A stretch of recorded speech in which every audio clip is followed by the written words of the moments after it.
మా అమ్మ ప్లేస్‌లోకొస్తానని నాకు మాటిస్తావా?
రాధిక.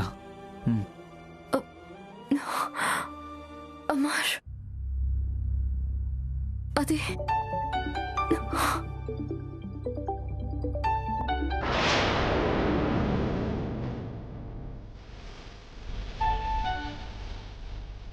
హలో. హలో. నేను కైలాష్ వర్మ. పేరు గుర్తు పెట్టుకునేంత పరిచయం మన మధ్య లేదు. నేను శకుంతలాదేవి గారి అబ్బాయిని.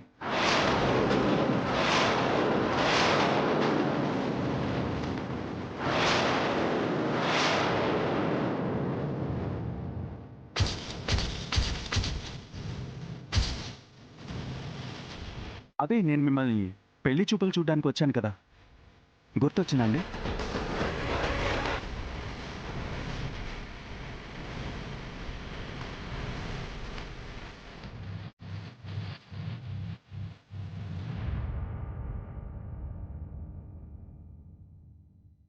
హ్మ్.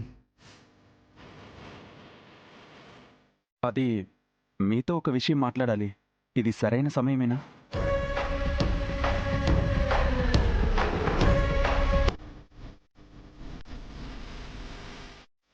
ఒక్క నిమిషం.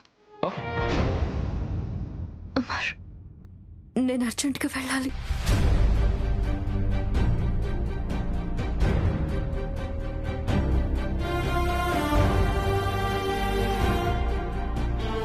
రాధిక. రాధిక.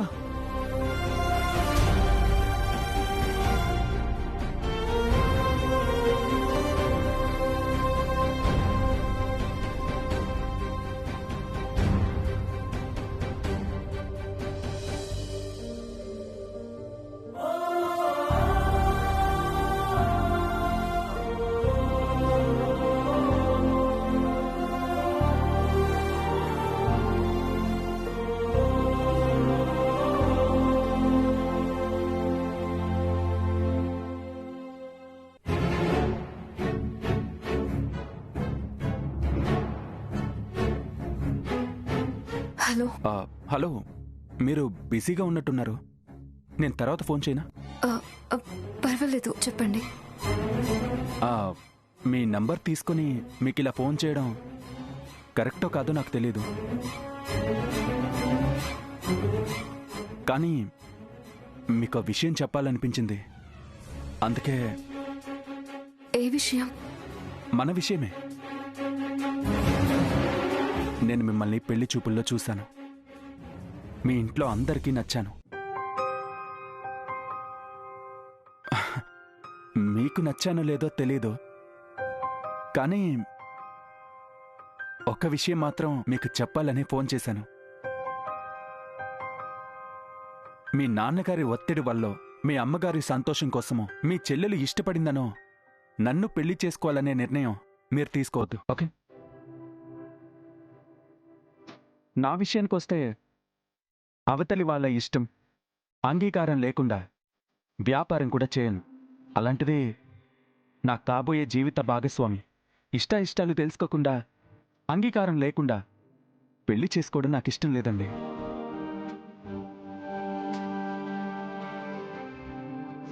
అందుకని మిగతా మన వాళ్ళందరి అభిప్రాయాలకి ఆలోచనలకి తల వంచకుండా మా అమ్మగారు చెప్పినట్టు మీకు మీరుగా 1కి 10 సార్లు ఆలోచించి నిర్ణయం తీసుకోండి. ఫోన్ చేసి ఇబ్బంది కలిగించినందుకు క్షమించండి. అయ్యో, అలాంటిదేం లేదండి. Okay, thank you. ఉంటాను.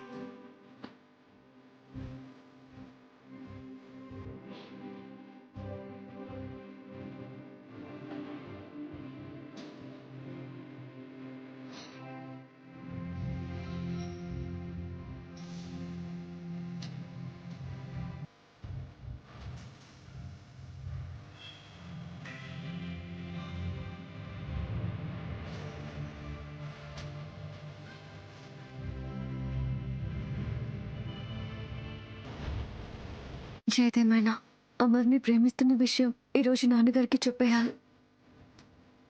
అమర్ నా మీద చాలా ఆశలు పెట్టుకున్నాడు. ఇంకా ఆలస్యం చేయడం మంచిది కాదు.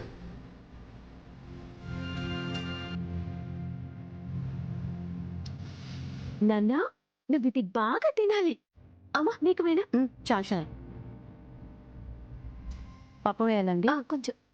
అరే అక్క, కరెక్ట్ టైంకి వచ్చావు. రా అక్క, అందరం కలిసి తిందాం. ఏంటమ్మా అలా ఉన్నావు?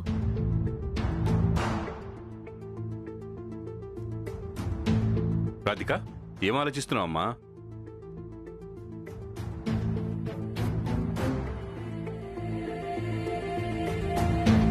నాన్న, మీకు ఒక విషయం చెప్పాలి. అలాగే అమ్మా, ముందు వచ్చి కూర్చో, భోంచేద్దాం, ఆ తర్వాత మాట్లాడదు గాని. భోజనం తర్వాత చేస్తాను. ముందు నా మనసులో మాట మీతో చెప్పాలి నాన్న. ఏంటక్క 2 నిమిషాలకు ఏమైపోతుంది? ముందు నాన్ననైతే ప్రశాంతంగా తిరని, తర్వాత చెప్పొచ్చుగా. ప్రియా, నీకు తెలీదు, నువ్వు ఊరుకో. నేను నాన్నతో మాట్లాడాలని ఎన్నోసార్లు ప్రయత్నించేశాను.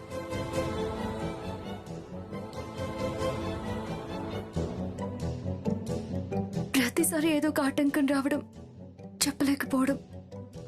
నాన్న, ఈసారి మీరు వినాలి, నేను చెప్పాలి. అది ఇప్పుడే జరగాలి.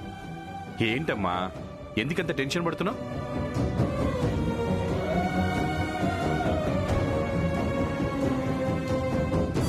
నువ్వేం చెప్పాలనుకున్నావో ప్రశాంతంగా చెప్పమ్మా. నాన్న, నేనొక అబ్బాయిని ప్రేమిస్తున్నాను.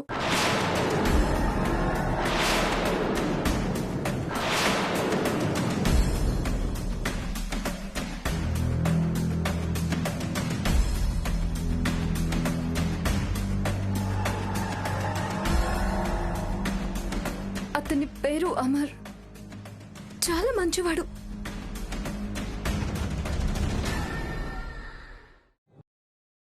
మేమిద్దరం ఒకరినొకరం ప్రాణంగా ప్రేమించుకుంటున్నాం.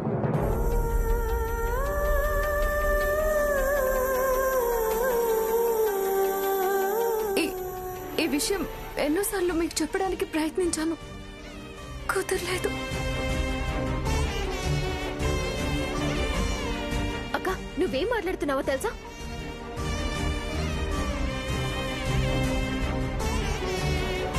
ప్రేమేంటి? ఆ పనికి మాలిన ప్రేమ వల్లే లావణ్య వీధిన పడింది. మావయ్య పిచ్చోళ్ళ తయారయ్యాడక్క. ప్రియా, అమర్ అలాంటి వాడు కాదు.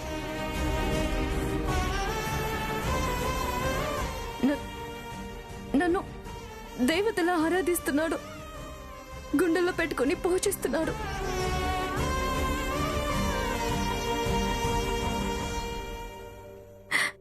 నన్ను వాళ్ళ అమ్మలా చూసుకుంటాడు. నువ్వు వాడి మైకంలో ఉన్నావు. ఇప్పుడు నీకంతా బాగానే ఉంటుంది. నీ కంటికి వాడు దేవుళ్ళ ఉంటాడు, వాడి కంటికి నువ్వు దేవతలా ఉంటావు. 4 రోజులు పోతే వాస్తవాలు అర్థమవుతాయి. అప్పుడు వెనక్కి తిరిగి చూస్తే అంతా శూన్యమే కనిపిస్తుంది. అయినా బంగారం లాంటి సంబంధం నిన్ను వెతుకుంటూ వచ్చింది. మా అందరికీ నచ్చింది. అది నీ అదృష్టం అనుకుంటే ఇప్పుడు ఇలాంటి దరిద్ర పాటలు చెప్తావేంటి? అమ్మా, తల వంచి తాళి కట్టించుకోవాలంటే దీనికి మించిన సంబంధాలు 100 వస్తాయి.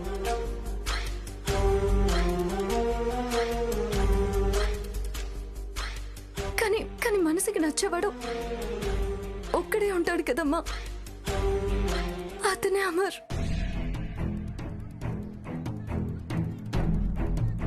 నాన్న, ఇవన్నీ కాదు, మీరు ఒకసారి అమర్తో మాట్లాడండి.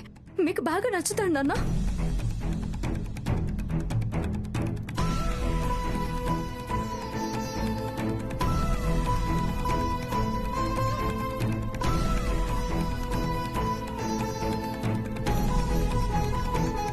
ప్రేమిస్తే ఏం జరుగుతుందో మొన్ననే కదా కళ్ళారా చూసావు.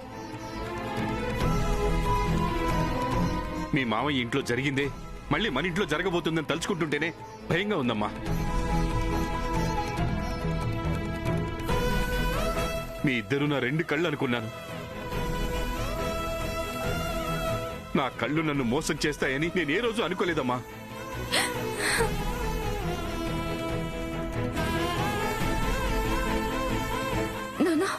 నాన్న, నన్ను అర్థం చేసుకోండి. నేను మిమ్మల్ని మోసం చేయలేదు, ప్రేమించాను. అమర్ కూడా మోసగాడు కాదు. మీరు ఒక్కసారి అమర్ని కలిస్తే నేను చెప్పింది నిజమని మీరే చెప్తారు. నోరు ముయ్యవే. ప్రేమించిందట, ప్రేమించింది. ఈ ప్రేమ గీమ అనకుండా మర్యాదగా వచ్చిన సంబంధం చేసుకో. కాదు లేదు అన్నావో చంపేస్తాను. ఆడపిల్లల్ని నమ్మకూడదని ఆ రోజు మావయ్య అంటే ఏదో బాధలు అంటున్నాడనుకున్నాం. నువ్వు మాట నిజం చేస్తున్నావక్క. ప్రియా, నువ్వు బాగు. నీకేం తెలిసే అమర్ గురించి, అమర్ క్యారెక్టర్ గురించి? అమర్ ఎంత గొప్పవాడైనా ప్రేమలు మన కుటుంబానికి సరిపడవక్క. ప్రియా, నువ్వెక్కువ మాట్లాడుకో. నేను అమర్ని ప్రేమిస్తున్నాను.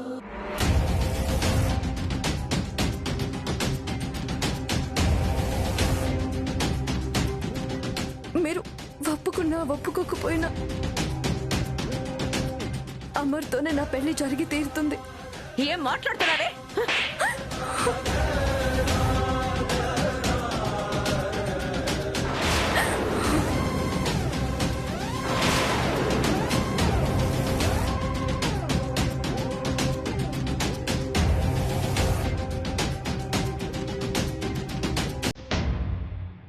అమ్మ కొట్టినా, నాన్న తిట్టినా, ఏదేమైనా నా ప్రేమ గురించి ఈరోజు నాన్నతో చెప్పాల్సిందే. చెప్తాను.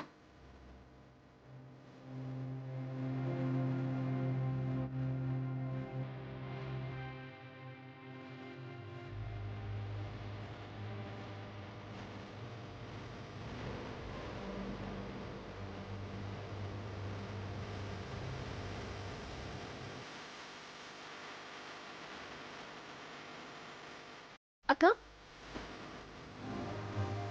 ఏమైంది? ఎందుకు అలా ఉన్నావు? నేను బానే ఉన్నాను. నువ్వు చెప్పే పద్ధతిలోనే ఏదో స్ట్రెస్ కనిపిస్తుంది. ఏమైందో చెప్పక్క. ఏం లేదన్నానా. ప్రియా, నాన్నగారు ఎక్కడున్నారు? రూమ్ లో ఉన్నారు. అక్క, నాన్న కొంచెం బాగాలేదని చెప్పానా? టాబ్లెట్ వేసుకుని ఇప్పుడే పడుకున్నారు.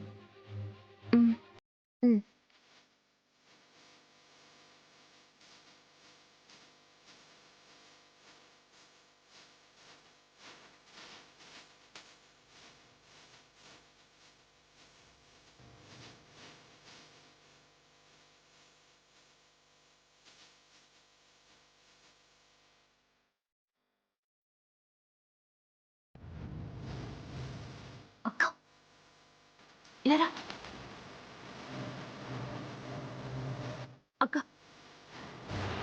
నాన్న గుంట్లో బాలేదంటే లోపలికెళ్ళి డిస్టర్బ్ చేస్తానంటావేంటక్క? ప్రియా, నేను అర్జెంటుగా నాన్నగారితో మాట్లాడాలి. చాలా ముఖ్యమైన విషయం.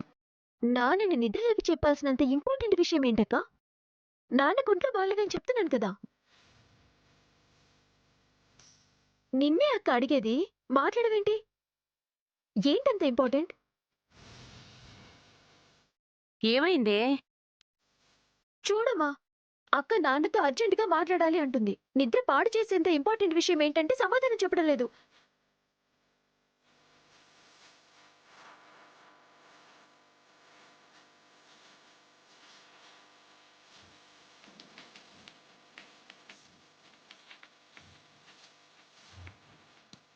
ఏమైందే దానికి అలా ఉంది? ఇప్పుడేంటమ్మా, గత 2 రోజుల నుంచి అక్క అలాగే ఉంది. దాని టెన్షన్ గురించి మనకు తెలియందే ఉంది. వచ్చిన సంబంధం వల్ల చదువు ఇక్కడ మధ్యలో ఆగిపోతుందని భయపడుతూ ఉండుంటుంది.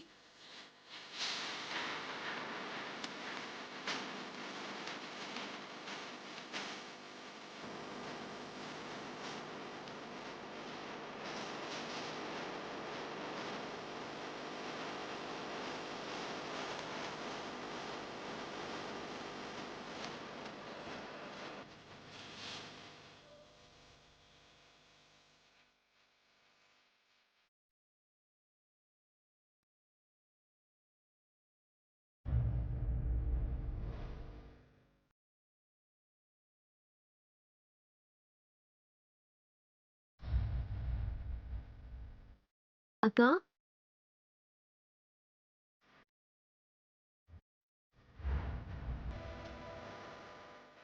అక్క, ఏమైందక్క? ఎందుకలా ఉన్నావు? అబ్బే, అలాంటిదేం లేదు. నేను బానే ఉన్నాను. ఎక్కడ బాగున్నావు అక్క? 2 రోజుల నుంచి నేను గమనిస్తున్నాను. నువ్వు నీలా లేవు. ఎవరితోనూ సరిగా మాట్లాడడం లేదు. సరిగా తిండి కూడా తినడం లేదు. ఒంటరిగా కూర్చుంటున్నావు. నాతో చెప్పడానికి ఏమైందక్క? ఎందుకు ఆలోచిస్తున్నావు? ఏదైనా ప్రాబ్లమా? ఆ, నీకెందుకలా అనిపిస్తుందో, కానీ నేను బానే ఉన్నాను ప్రియా. ఒక్కసారి నీ మొహం అద్దంలో చూసుకో అక్క. నీళ్లు పోయిన మొక్కలా ఎలా వాడిపోయిందో. అక్క, ఒక విషయం గట్టిగా గుర్తుపెట్టుకో. నీకు చెల్లైనా, అన్నైనా, ఫ్రెండ్ అయినా అన్నీ నేనే. నీకు ఏ కష్టం వచ్చినా ముందుండేది నేనే. ఇప్పుడు చెప్పకపోయినా సరే, కొంచెం టైం తీసుకొనైనా చెప్పు. ఎప్పటికైనా నీ సమస్యని పరిష్కరించేది నేనే అక్క.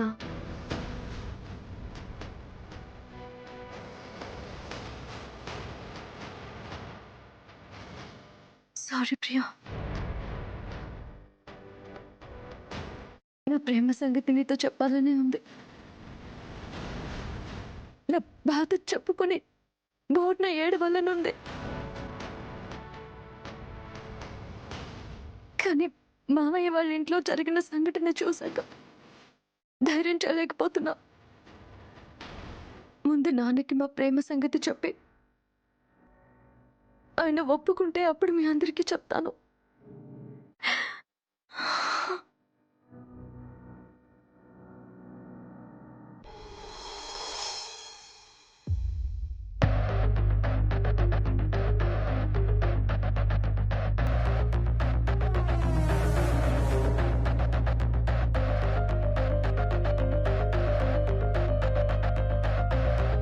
లేట్ చేయకుండా ఇప్పుడే వెళ్ళి నాన్నకి మా ప్రేమ సంగతి చెప్పాలి.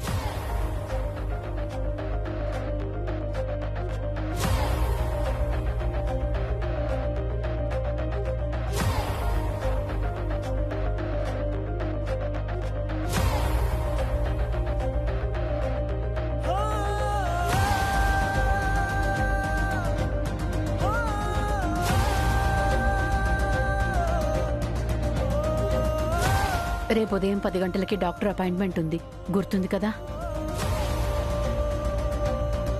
మర్చిపోవడానికి అది కాలంతో పాటు సమాధి అయ్యే నా గతం కాదు సుజాత. ప్రశ్నార్థకంగా మారిన నా భవిష్యత్తుకి డాక్టర్ మాత్రమే సమాధానం చెప్పగలిగే సమయం ఇది. మీరలా ఉండకండి. అన్నింటికీ ఆ దేవుడే ఉన్నాడు. నేను కష్టానికి, సుఖానికి, మంచికి, చెడుకి అన్నిటికీ ఆ దేవుణ్ణి నమ్ముకున్నాను సుజాత. ఇప్పటిదాకా అన్నిటికీ నా మొర ఆలకించిన ఆ దేవుడు తండ్రిగా నేను నెరవేర్చాల్సిన అసలు బాధ్యత విషయంలో చెవులు మూసుకున్నాడేమోనని భయంగా ఉంది.